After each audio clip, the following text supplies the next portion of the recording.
à plusieurs reprises dans le passé, eh bien, les négociations avaient failli aboutir, notamment à la fin 2009, lorsque eh bien, les deux camps étaient arrivés proches d'un accord. Et ça butait essentiellement sur deux points.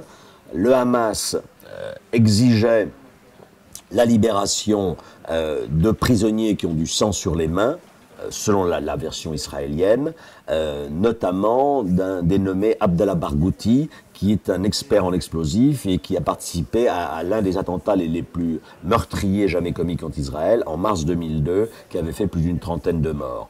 Aujourd'hui, on constate, d'après ce qu'on sait, c'est qu'Abdallah Barghouti n'est pas justement dans la liste des prisonniers libérés. Ça veut dire que le Hamas a fait un compromis.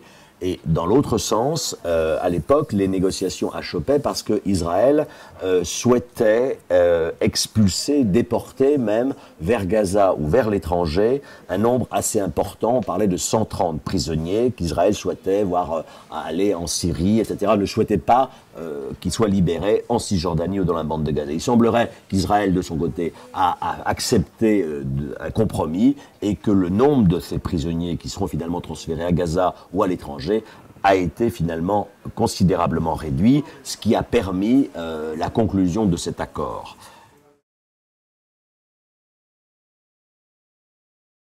Mais je crois que chaque camp avait intérêt finalement à conclure ce deal, comme Benjamin Netanyahou, le Premier ministre israélien, l'a déclaré. Pour le Hamas, c'est une victoire. Faire libérer 1000 prisonniers palestiniens, ses chefs sont targués dans les prochains jours, alors qu'en phase 2, Mahmoud Abbas, le chef de l'autorité palestinienne, n'arrive pas, lui, dans les difficiles négociations avec Israël, à faire libérer. Donc c'est une victoire pour le Hamas.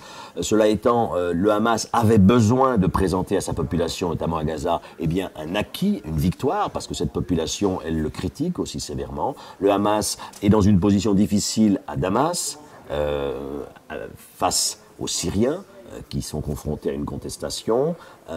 Donc, pour le Hamas, c'est une victoire qui va le conforter.